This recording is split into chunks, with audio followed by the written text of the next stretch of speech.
सतगुरु सतगुरु।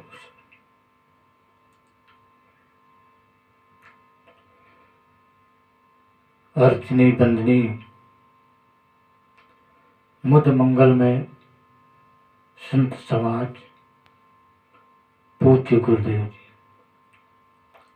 समस्त श्रोता बंधुओं,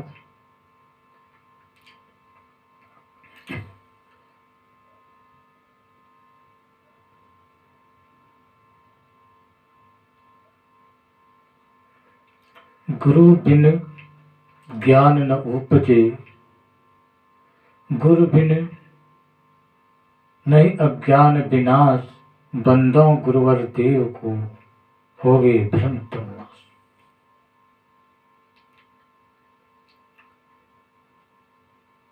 सदगुरु कबीर साहब कहते हैं, गुरु के बिना ज्ञान नहीं मिलता, ज्ञान का जागरण नहीं होता है,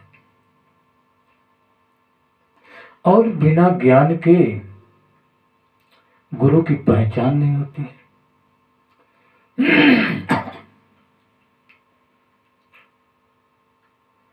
प्रश्न है किसी का कि गुरु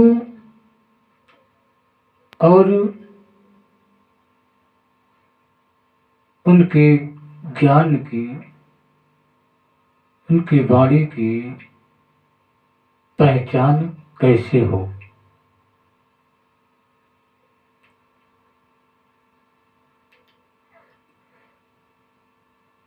प्रश्न अच्छा है, विचारणीय है।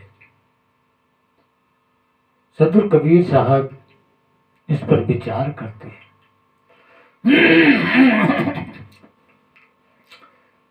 प्रश्नकर्ता का समाधान करते हैं। गुरु और ज्ञान दोनों अनादि हैं। न गुरु का कहीं आदि अंत है, न ज्ञान का कहीं आदि अंत है। जहां गुरु है वहीं ज्ञान है, और जहां ज्ञान है वहीं गुरु है। इसलिए जानना दोनों को जरूरी है। लेकिन अब प्रश्न आता है कि ज्ञान हमें कहां से मिलेगा, ज्ञान की जागृति कैसे होगी, और जब ज्ञान की जागृत नहीं होगी तो गुरु की पहचान कैसी होगी, और जब गुरु की पहचान नहीं होगी तो ज्ञान कैसे मिलेगा। वही बात है कि जैसे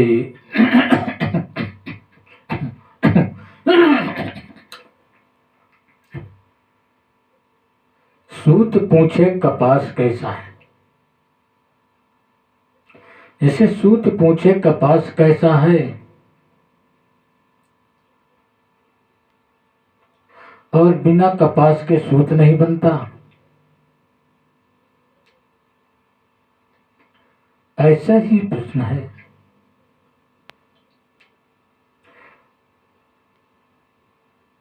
तो सूत और कपास में अंतर नहीं,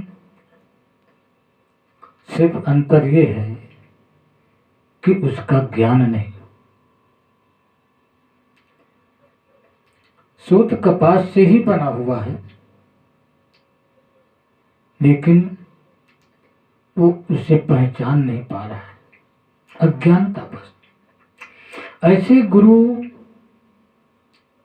ज्ञान ही है, गुरु ज्ञान को ही कहा जाता है, और ज्ञान ही गुरु है, अंतर नहीं है।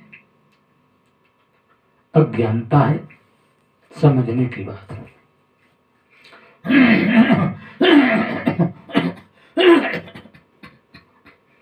गुरु दो तरह का होता है। एक गुरु होता है, एक सदगुरु होता है। तो गुरुमय तो संसार है और सदगुरु भी है, लेकिन सदगुरु की कोई अलग वृत्ति होती है और उसे खोजना पड़ता है। गुरु तो खोजने की जरूरत नहीं पड़ती, बिना खोजे भी मिल जाते हैं।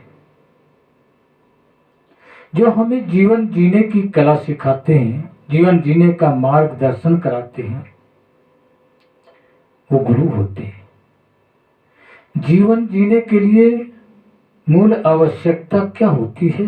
धन की होती है।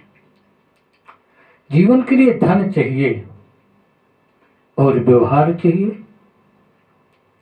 दो चीज यदि किसी के पास है तो उसका जीवन बड़े ऐश और आराम से बीतता है। तो गुरु के द्वारा धन कमाने का मार्ग और व्यवहार कैसा हो, व्यवहार निभाने का मार्ग मिलता है, जो गुरु के द्वारा मिलता है। इनमें से हमारे गुरु जो है तीन तरह से ज्ञान देते हैं। या तो करके दिखा करके, अथवा बता करके, वाणी से, शब्दों से, अथवा हमारे नजरों में दिखाकर हम अपने नजरों से देख करके जो ज्ञान प्राप्त करते हैं, या किसी से सुन करके जो ज्ञान प्राप्त करते हैं, या किसी को करते हुए देख करके जो ज्ञान प्राप्त करते हैं, जहां से ये मिलता है वही हमारा गुरु है, वही गुरु है। जन्म लेते ही गुरु की शरण मिल जाती है। माता पिता भी गुरु हैं, जिन्होंने चलना सिखाया, बोलना सिखाया। माता पिता गुरु, शिक्षक गुरु होते हैं, ये भी गुरु हैं जिन्होंने तुम्हें शिक्षा दी। जीवन जीने के लिए क्या करना चाहिए, किस मार्ग पे चलना चाहिए, कैसे हमारे जीवन का सुधार हो, ये शिक्षक गुरु होते हैं। किसी ने तुम्हें नौकरी या बिजनेस करने का मार्ग बताया, खेती करने का मार्ग बताया, जिन्होंने खेती करने का मार्ग बताया, जिन्होंने बिजनेस करने का मार्ग बताया, जिन्होंने नौकरी करने का मार्ग बताया, नौकरी कैसे मिलेगी, बिजनेस कैसे चलाया जाए, खेती कैसे की जाए, ये सारे व्यवहार जो है गुरु के द्वारा ही तो होते हैं। जिन्होंने तुम्हें खेती करना सिखाया वो गुरु है, बिजनेस करना सिखाया वो गुरु है, जिसने नौकरी कैसे मिलेगी, कैसे डिग्री प्राप्त की जाए, ये जो जिन्होंने आपको बताया ये सब गुरु है। तो संसार में तो गुरु की कमी है नहीं, और गुरु की शरण में ही रहकर हम सब जी रहे हैं। मानवता कैसी हो, व्यवहार कैसे किया जाए, ये सब गुरु की ही गुरु के ही गुण होते हैं। ये सब गुरु के गुण हैं। जिन गुणों से, जिनके गुणों से हमें कोई मार्ग मिल जाता है, वो वही हमारा गुरु होता है।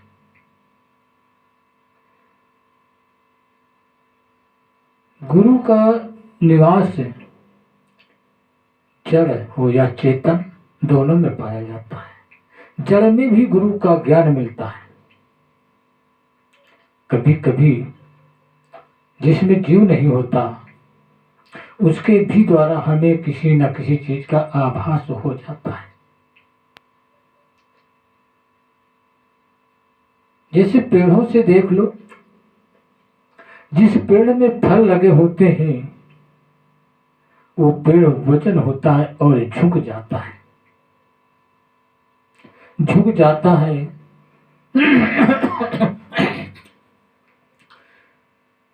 तो लोगों की नज़र में वो पेड़ लाभदायक हो जाता है और लोग उस पेड़ की तरफ बढ़ते हैं उससे फल लेने के लिए।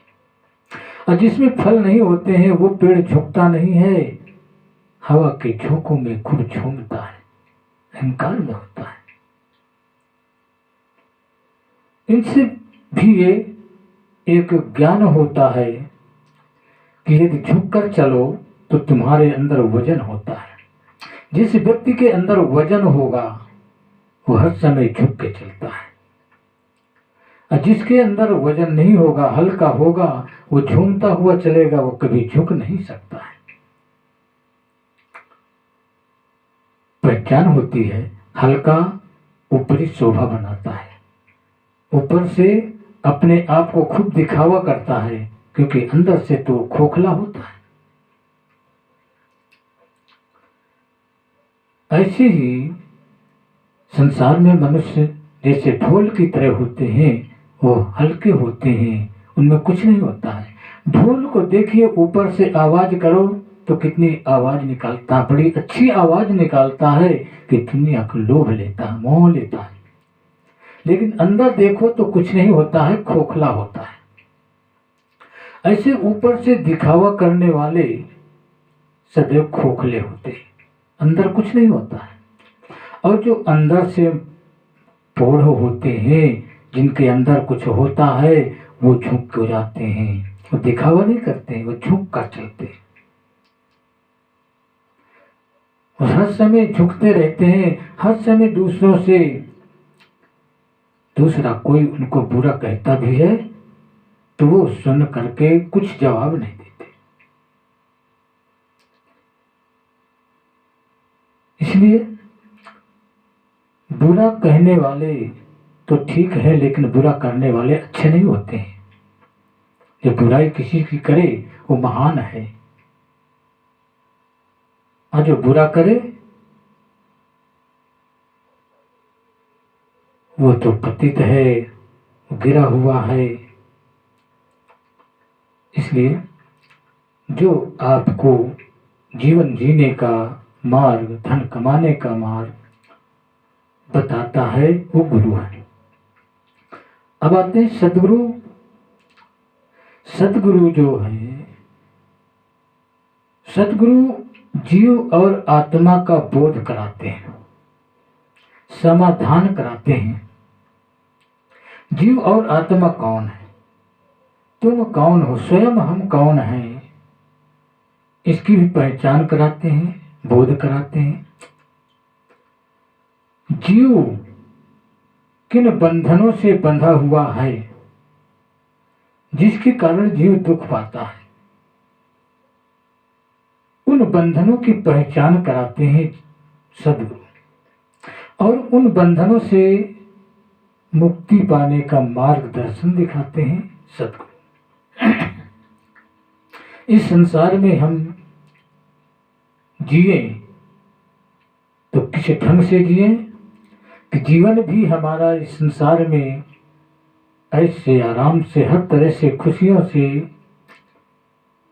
भरा रहे और हमारे अंदर दुख भी ना हो, हम मुक्त भी रहें, हम बंधनों से मुक्त रहें।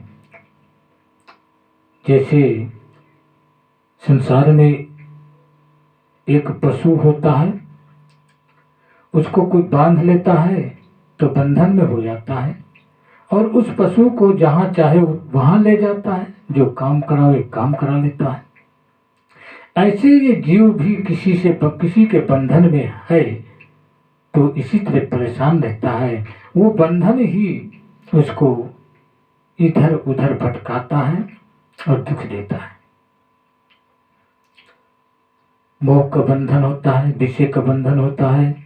इन बंधनों से कैसे छूटे हम, इनसे कैसे बचें और संसार में भी जी लें, ऐसो आराम से जी लें, सुख से जी लें, हर तरह से जी लें और ये बंधन भी न लगे। ऐसा जो ज्ञान देते हैं वो सदगुरु के द्वारा मिलता है।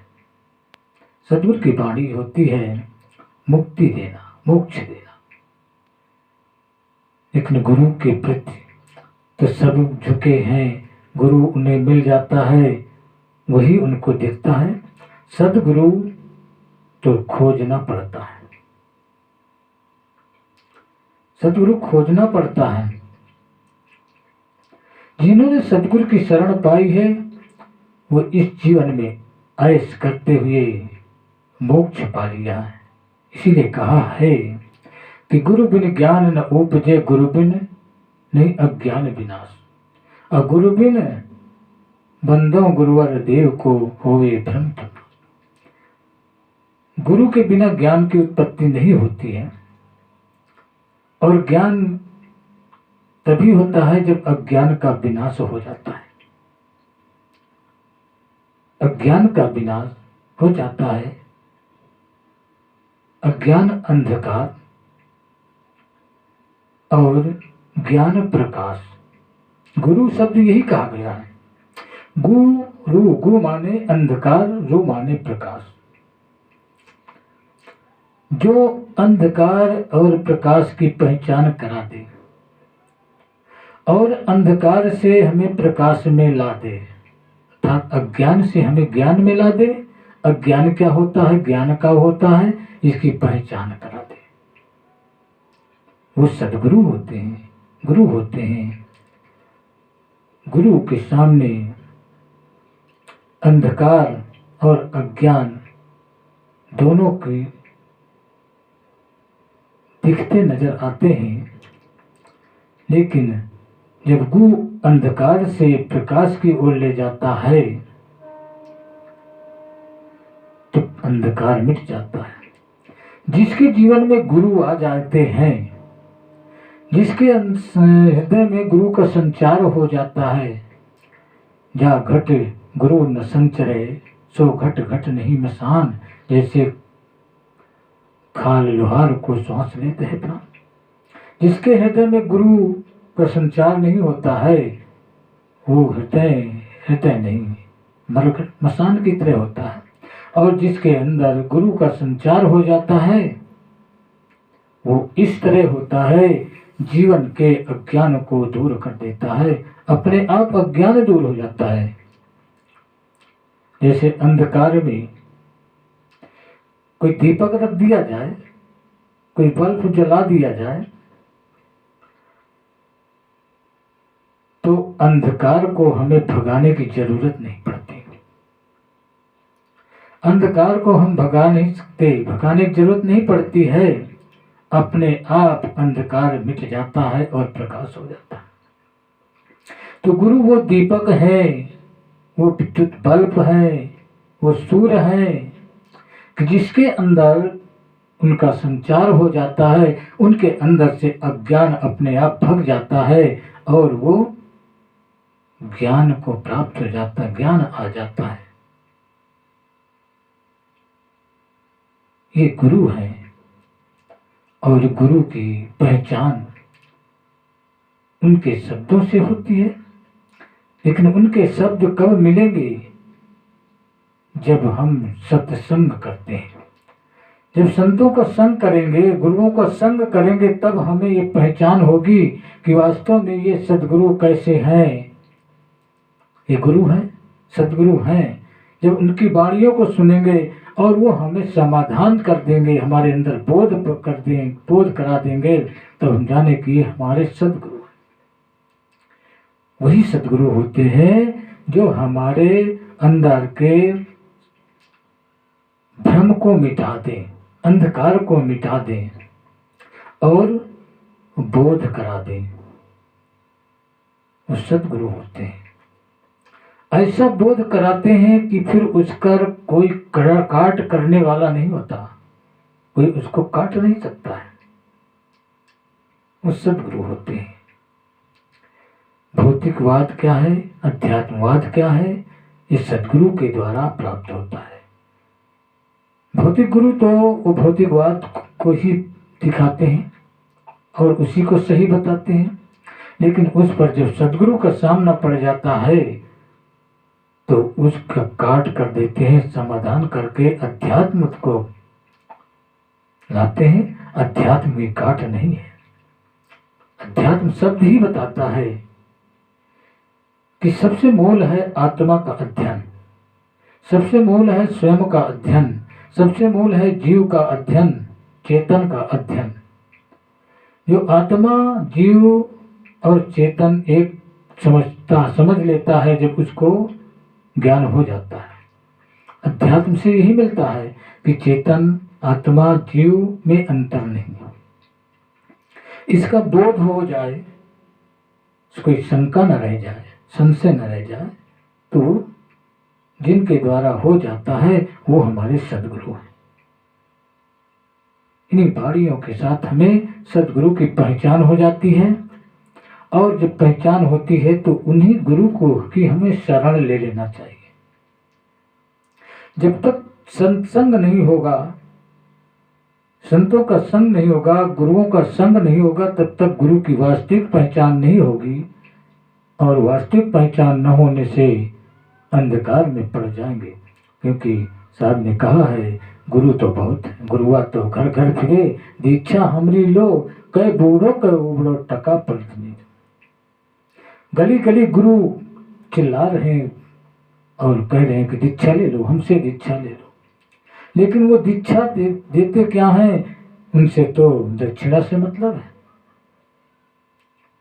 बर मरे चाहे कन्या, दक्षिणा से मतलब। पंडित लोग विवाह न बनते हुए विवाह बना देते हैं, क्योंकि उनको तो पैसा कमाना धंधा है, और उस पर सारी पब्लिक अंधी है और मानती रहती है। इसलिए अध्यात्म की जरूरत है। जो आध्यात्मिक ज्ञान प्राप्त कर लेता है, उसके साथ कोई धोखा नहीं कर सकता।